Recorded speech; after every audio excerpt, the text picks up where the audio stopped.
what I understand is that there are two courses that are sharing the first foundation year at the beginning of the session. Now, there's one is called a B Arch, Architecture, preparing for professional architecture. The other one is called, what's it called? The BA in Built Environment Studies, right? Is that what you're saying? So it's in a sense, I say that this is a very novel approach, but it is very strategic, because what it does is it puts the two scales of activity together. When you talk about the built environment, you're obviously looking at something at a very large scale. You're looking at, the complexities of people coming together to form settlements and towns and cities and so on. And what the impact of all of that is, and how do these things work, and what is involved in getting it to work, and how life is actually livable at that scale. So you see this whole thing about the built environment. And within that built environment, there is this individual acts of building that goes on, which is what we ascribe to the architect, the person who's designing those little bits like this university or a house or something else or a railway station and so on. So there are these elements of construction that happen, and then the architect is there. Just by recognizing these two sets and putting them in context of one another, I think this is a beginning of strategic learning. Because there's no built environment without the individual acts of building. There's no individual act of building which has to do with the built environment at large. And it is when you understand these two things coming together strategically, and that is what begins to fire imagination, then you are looking towards a wonderful future. So I'd like to congratulate you on this thing, first of all. What I thought I would do is perhaps take you through my own evolution from my days as a student of architecture to somewhere where I am today. Just a quick look at that, and how, try to explain to you how it all happened. And that is, so my journey is another way of putting together this issue of the built environment and the architect, and giving it what you might call a theoretical framework, which I've called 3 dimensions in multiple realms. Okay? So here's a problem. Can we go to the next slide? Oh, I can do it from here. I can do it from here, can I? Yeah. Great. I don't know what this diagram is called. Anybody know what it's called? It's got a name. I don't know what it is. But this is a vase, a Greek vase, or is it two people looking at one another? It's obviously both. But the curious thing is that I can only behold one meaning at a time.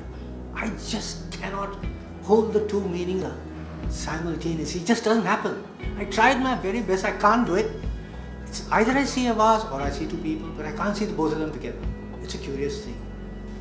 And it's obviously something to do with the human condition, that we cannot grasp and be aware simultaneously of several dimensions which obviously impact our work. We're not able to do it. So that's the question that I'm asking. What do we do then? And what are these dimensions? And how do we overcome this problem of not being able to see those all dimensions at the same time? What do we do? Now, what happens in the built environment? Let's imagine that these two figures with their eyes open are imagining a place to be made. They are the architects. The conceptualizing is happening. And in the field that they've imagined, which is the vase, they're putting their imagination into this vase. All kinds of things happen inside that. And inevitably, what happens inside that is not what they thought they wanted to have. It's not the same thing. It's much more complex than they imagined. So, the ambition, the imagination, the possibility that the architects in their leaping ambition have, like the setting up of a new capital for Amravati, or it has been done in Chandigarh or New Delhi or whatever, or making some very grand gesture somewhere, they have a certain idea of what the end thing is like in its totality. They kind of conceived it as a fixed object in their head. But the reality is always much more complex than that. And it takes on its own life. You just cannot determine things. They will take on their own life. And so, the coming of the city, the coming of the built environment, the becoming of the built environment is the space between the imagination of those who put down the infrastructure for that built environment to come up, the imagination of the Vice Chancellor in setting up the university for that matter, all right? And what the participants and the actors within that whole place begin to do. It's a result of that, okay? So it's that interaction. So I was looking at the old city of Shahjahanabad in the last picture, and I'm looking at the creation of Lutjens Delhi. I'm looking at it from the sky, just as the way Mr. Lutjens would have looked at the master plan of the new city of Delhi with this perfect circle and round circles and so on and so forth. And then I'm looking over the city of Shahjahanabad. It's incredibly dense fabric with all kinds of people doing their own thing within that fabric. Alright, and this goes on.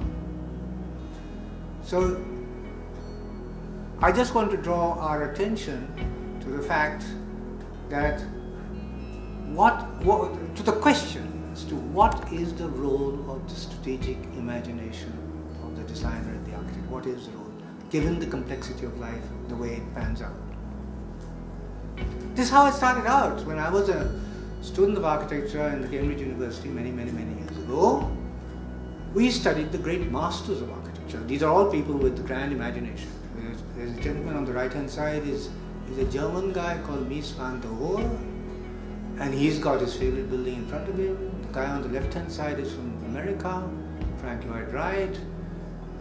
He was also a great imaginer. I mean, he was the guy who knew what to do for the rest of the world, and also the guy in the middle with his circular glasses. And you'll find that many famous architects today have chosen to wear such circular glasses so that they identify with this guy. That's Le Corbusier who did the Capitol buildings. We need to get you. Yeah, I think. No, you don't have the circular ones yet. I don't have them yet. But you'll get them soon. Yeah. So, yeah. So we study these guys, and we prized their strategic thinking and their imagination for a new world order, and they thought that the word architect came with a capital, very big capital A, as a people who can determine what the world is going to be like. We studied these guys at that time.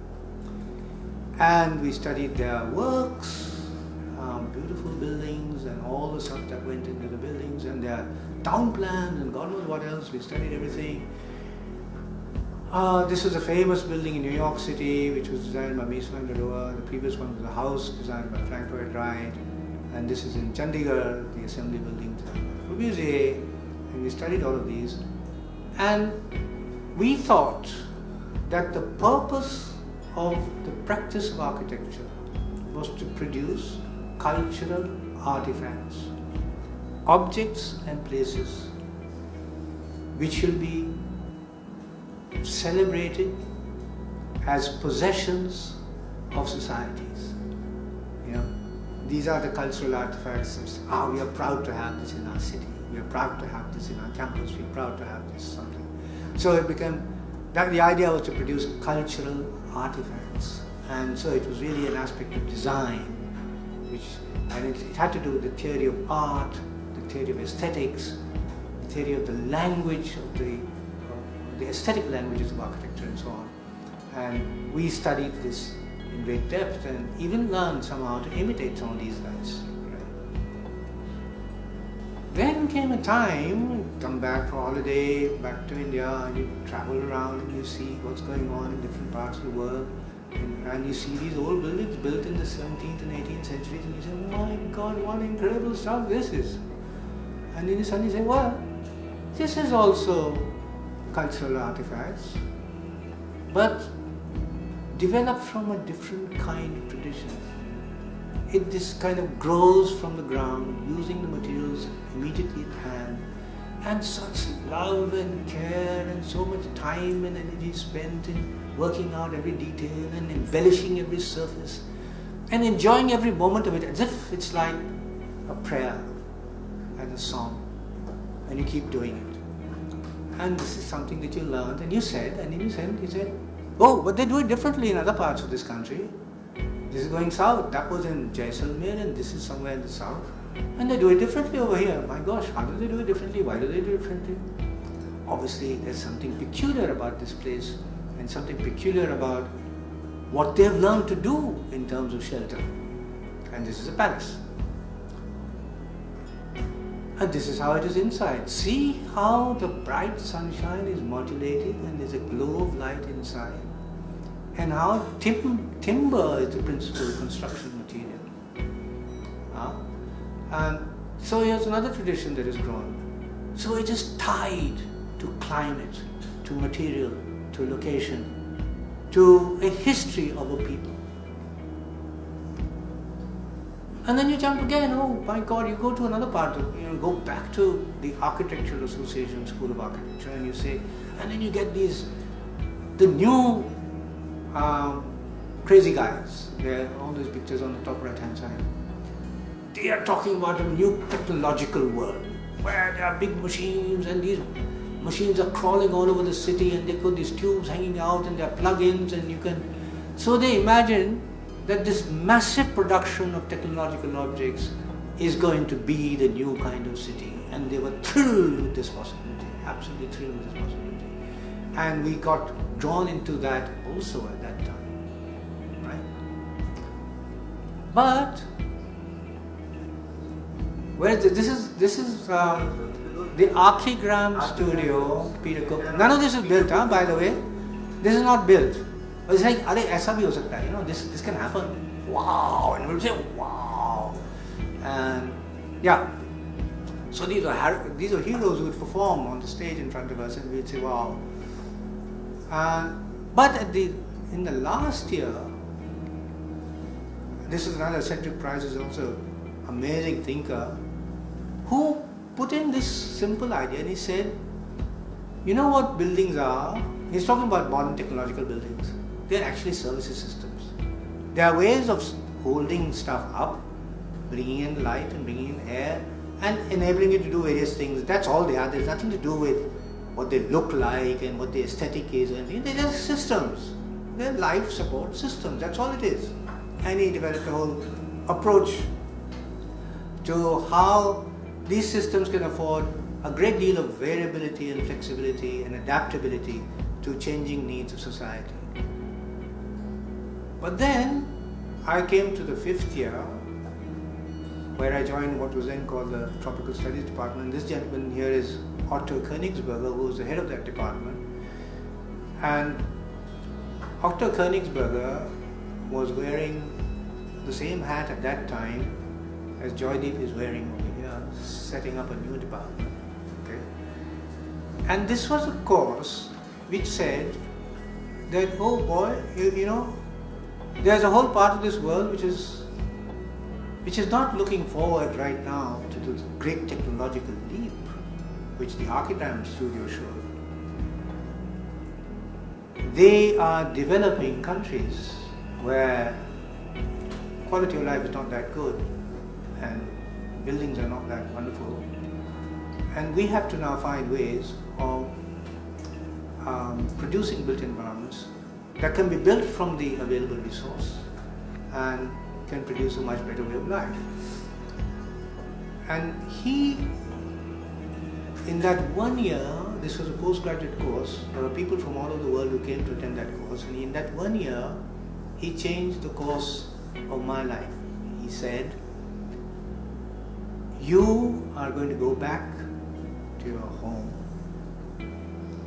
and you're going to be a partner in the development of your society.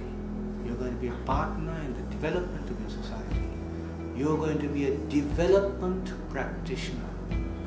So the first guys were makers of cultural artifacts. And here is something new which says that when so much is happening, so many homes to be built, so many towns to be built, so many schools to be built, all this is like from the raw ground we're going to develop as a society. You're going to be part of that. So you're going to contribute to the development of your country. You're going to be a development practitioner. So be careful of what you do and how you do, because that's your mission in life.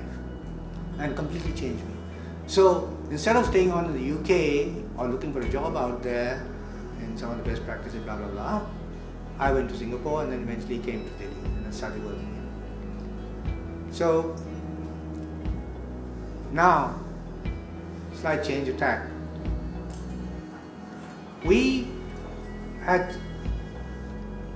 This was the course that is called climatology, which you will probably be coming across shortly or sometime in the near future, something called climatology. This course was developed at the Tropical Studies Department of the JSAA, and it is late 60s. Alright? And you can see it was simply saying, okay, wait, how can you make buildings more comfortable using the available materials at hand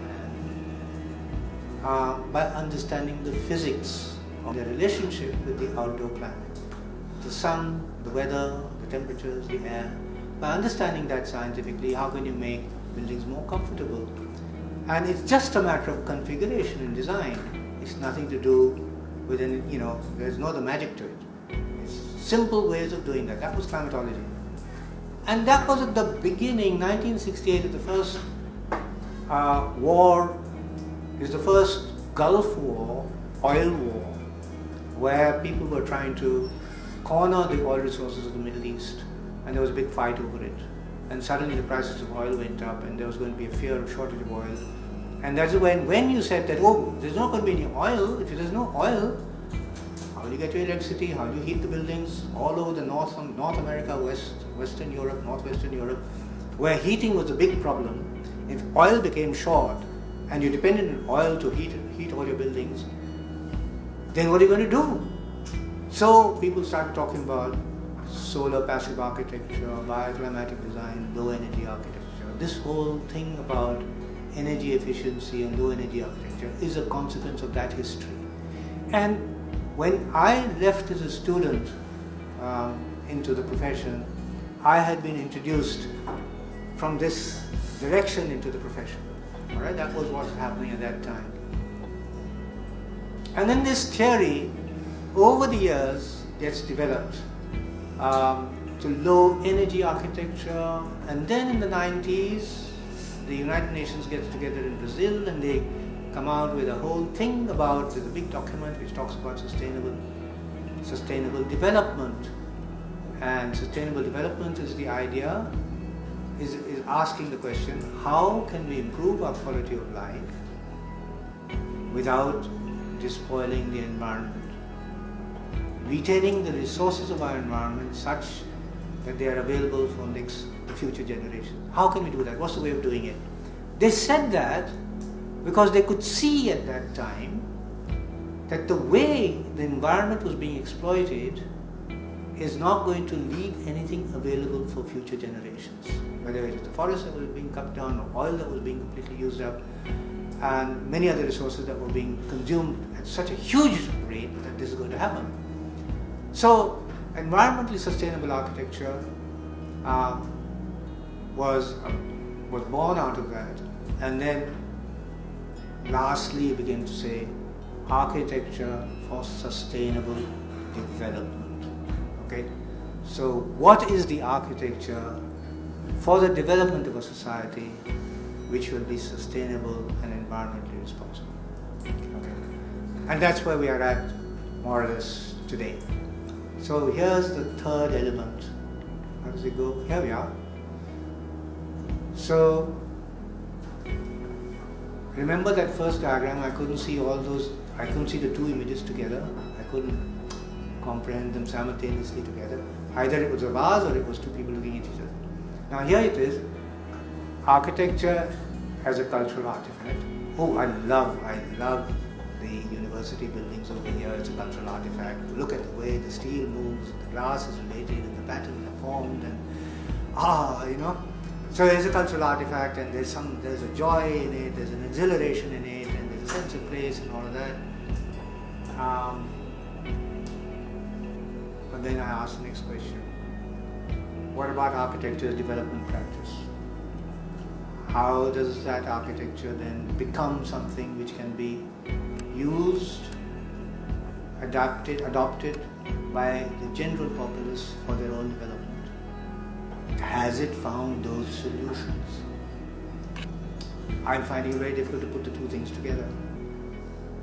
And the last one, this needs a little bit more explanation. That architecture is also environmental stewardship. Stewards are people who look after things. Alright, stewards look after things generally. Now because we are so many of us, right? What's the population of India today? 1.3 billion? Alright. I don't know what China is, 1.5, 1.6, something like that. There's so many of us. There's too many of us, and we are growing all over the world. In Africa, they're still pumping away, growing like anything, And each one of us wants a better quality of life. And what does a better quality of life mean? I want a nice house. I want it to be comfortable. Earlier, I could do with one house, and if I fell ill, I'll just lie on my bed and someone will come and look after me. But now, no, I have to go to the clinic. Not only do I have to go to the clinic, I have to go to the hospital to be looked after. So I need not only my bed, I need a bloody hospital also. Right? And in the old days, in the afternoon, I would just go out and run about and kick a few balls about, etc. and be quite happy and healthy. But no more. I need a swimming pool, damn it. And I need a gym. And in the old days, on the weekends, we will go to the nearby orchard and eat a lot of mangoes and come back and that would be a holiday. But no, I need a resort and I need a 5-star. So the demands of this growing population looking for a good quality of life are phenomenally large. And that is in direct conflict with what the environment can offer sustainably. So how the hell do we look after that? That's a very, very big question. Okay? So I won't go into the details of this, but I just wanted to introduce you to these three things. How difficult it is to hold all of these three together in your head while you are working as an architect or working as an urban practitioner, somebody who is engaged with the making and management of cities, in whatever capacity it might be. A designer and maker of the built environment, whether it's the tiny end or the big end. These three things will always coexist, and we have to be able to see how to bring them all together in our practice. Okay, I'm almost done. You know this gentleman? Mr. B.V. Doshi. He just got the Pritzker Prize. He's 90 plus now, and I think the guys who are, Pritzker Prize is the most prestigious global prize for architects. Right? It's the biggest thing you can get. And Doshi was given it, I believe, because those guys up there realize, boy, he's not going to be there much longer, and he absolutely deserves it, better now than regret later. So they gave him the prize because he absolutely deserves it. Because he is one of those philosophers and thinkers in the field of architecture who was able to think of all these three things together. Very few people have been able to do that, and he is one of them. And in that sense, not a servant of society, but in service of society at large. Do you know this gentleman? Mr. Hafiz contractor. Well, Mr. Doshi may have got the Pritzker Prize, but Mr. Hafiz contractor has bagged all the projects. He's the biggest architect in the country. He's the biggest guy. He's got all the muscle power that you need. So here's a big dilemma.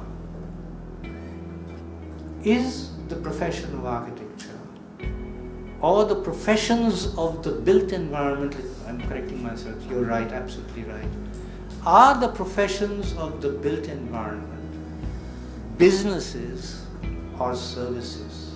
What are they? Right?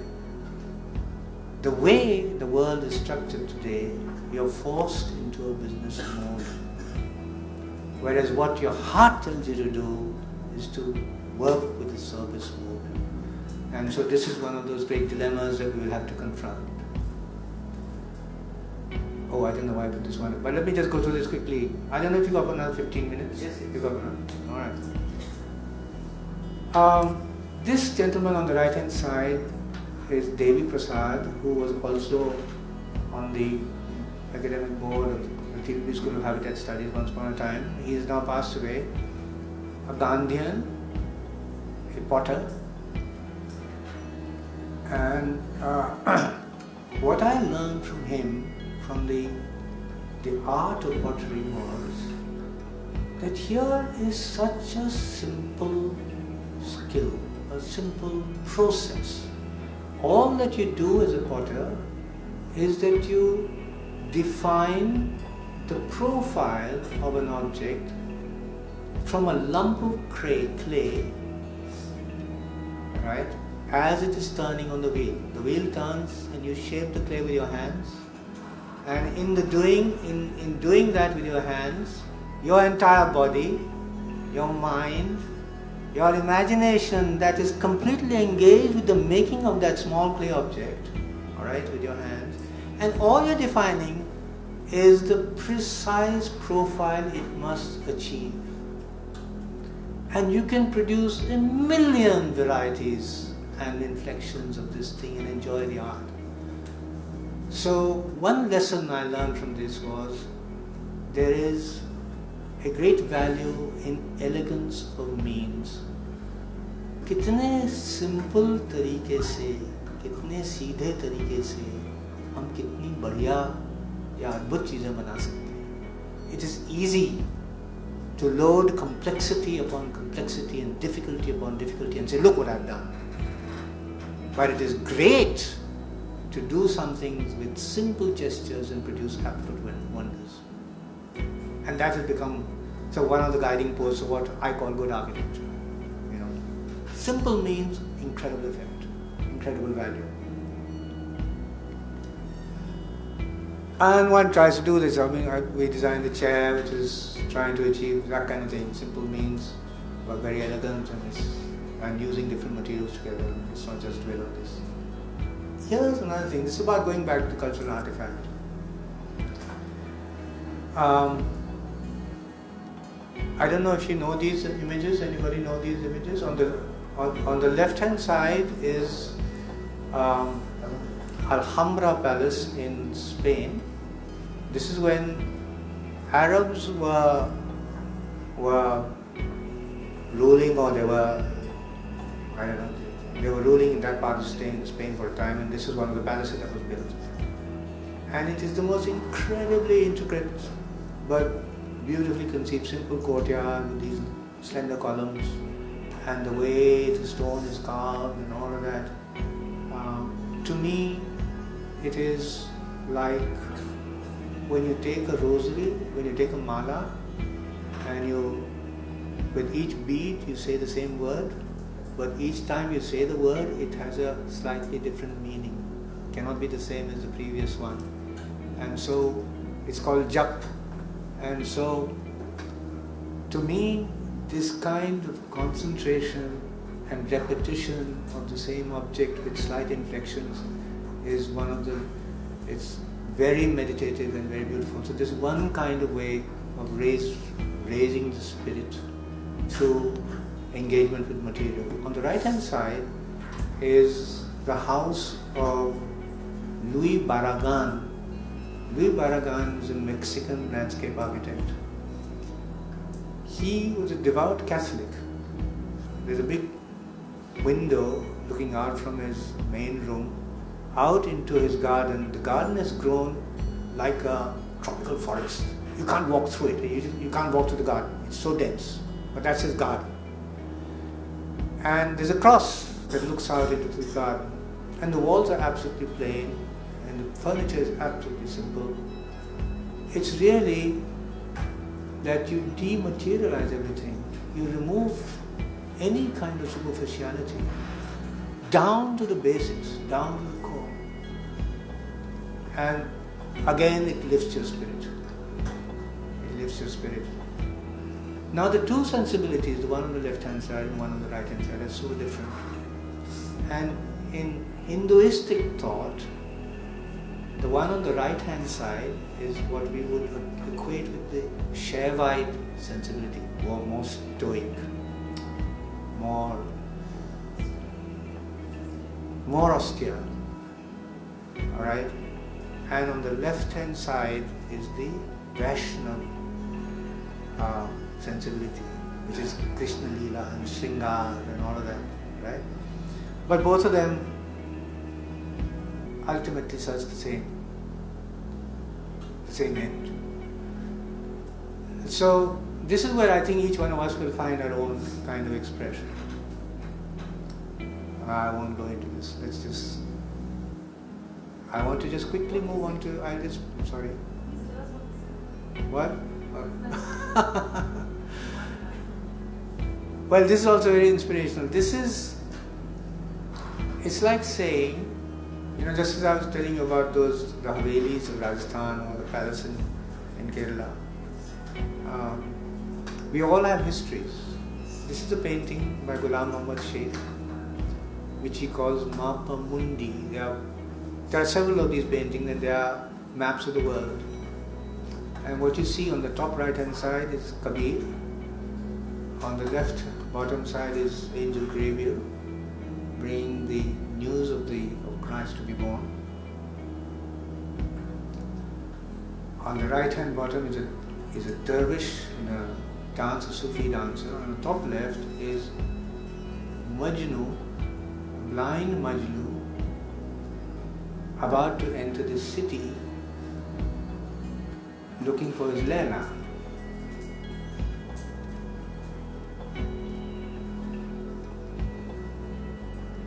So we can never ever get away from our own histories and the myths that actually give us so much.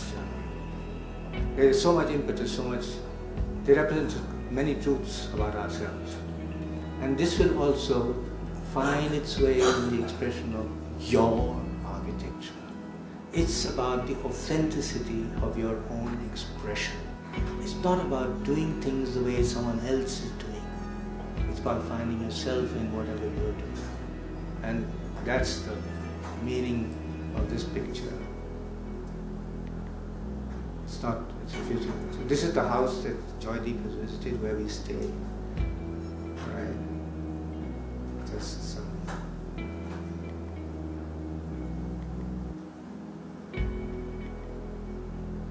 Alright, this is now the last shot. Does this look familiar? In a sort of way. I mean, you go to Gurgaon, you go to Greater Noida, it begins to look like this, no? There are some very big buildings and very tall buildings, and there's a messy stuff somewhere in the middle. And this is what our cities are becoming, this is what it is. I mean, I'm asking myself the question, what's right and what's wrong about it? Why is it the way it is? And let me just leave it school. Okay, these are the last two statements.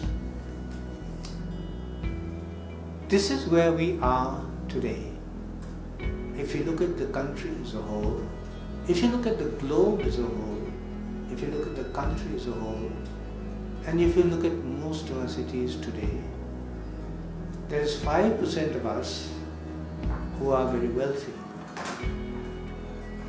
And there's about half of us in the cities and in the countries who are marginalized, struggling with life, trying to make it better. And there's the rest in between, who are what we call the middle class, who are looking forward to becoming like the wealthy gang, right? We all want to be Shah Rukh Khan or something. And you can see on the left hand side there are tall buildings in the pink column. There are these very tall buildings from different parts of the world and different times in history. This bunch on the left hand side have very high carbon footprints and have excessive consumption. If we were all to aspire to that level of consumption, we will need 6 globes with all their environmental resources to make that happen. Okay. On the other side, the half of the population actually has very low carbon footprint, but they suffer from terrible environmental degradation, pollution, not access to water, sewage, not there, etc., disease, and all the environmental degradation that you can think of. And our job is to see if we can move the world like this by raising the living standards with moderation in consumption of the struggling bottom, by having enabling methods and policies, by reducing the levels of consumption and the carbon footprint of the very wealthy, by having constraining methods and policies, or more, I don't know, some tricks. And somewhere in the middle, for all of us, 95% of us, we should find sustainable lifestyles and urban systems into which we can see our futures. That's all I have to say. Thank you. Some questions? If you have Mr. Rana. Thanks for sharing your experience with us. One of the things I have in mind is you work a whole lot with the sustainability, and as you said, for the final year,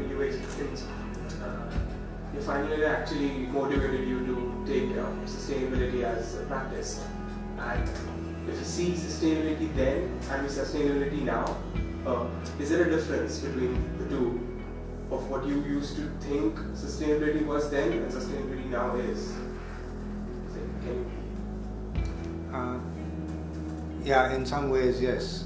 It's different in the sense that I think the understanding of the issues has improved a lot, and the theory and practice has also grown enormously over the years.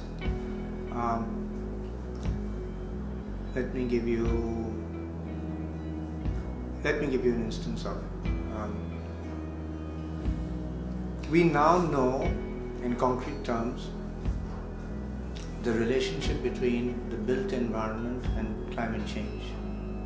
Climate change hadn't occurred at that time. This realization came much later. It came in, and it took some time for scientists to come to a consensus out of a lot of study, consensus on the fact of climate change, and also to be able to, first of all, they were able to see that temperatures are rising globally, and they were able to see the period during which these temperatures rose globally, and they were able to then determine the causality of this temperature change. It had to do with what is called the accumulation of greenhouse gases in the atmosphere, which trapped the heat of the sun and therefore caused the rise.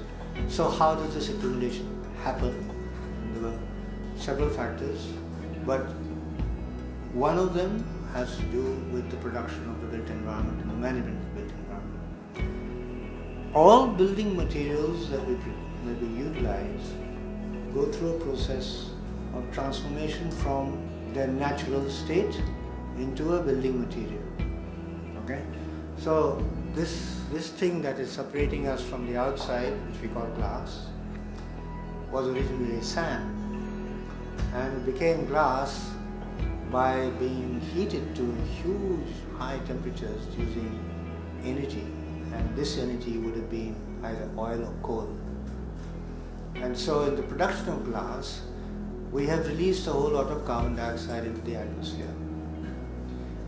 This structure that is holding us up here, which you can see the skeleton of it outside, is made out of steel. And the steel is also conversion of the natural ore which is excavated from the ground by a process of intensive heating and then rolling and shaping and pressing, God knows what else happens to it, to become a building material. So in the production of steel we release a whole lot of carbon dioxide. Cement is like that. But on the other hand, timbers require very little. I mean, if you're talking about timbers, require very little energy to convert from the natural state to a construction stage. Grasses require very little and so on. So we now know that the production of buildings themselves, if they are intensive in the use of those materials in whose production we have to expend a lot of carbon dioxide into the atmosphere, is a serious contributor to climate change. Right? So this kind of realization is relatively recent. Another realization is relatively recent, is that we are no longer happy with just a ceiling fan to give us comfort in today's climate. I mean, I could just switch on a ceiling fan, maybe taking off my shirt and be in my bare chest, and we could have had the same talk, actually. We might have just, had a gamcha to wipe our sweat a little bit. We could have done it. Oh, we're no longer happy with that. The first thing that became universally air conditioned, was a motor car, believe it or not. Then it was, even before that, it was a cinema, then the restaurant, the hotel, the shop, and now it has to be the workplace as well as the home. Right? Now the prediction is that if all the homes that are to be built in the next 2 decades for the growing population in the cities, even if 10% of the area of those homes was to go into air conditioning, we will have to triple the amount of energy we produce in the country. And thereby, if that energy is produced using carbonaceous fuels, oil, gas and coal, then you're contributing to climate change. So that kind of realization is recent, and the work done to counter this also recent. So I think there's a lot of better understanding of sustainability, technical understanding of sustainability. Also a lot of work has been done on how to respond to it in strategic ways, especially for developing societies. So yeah, it's very different now, and I think we are much better informed.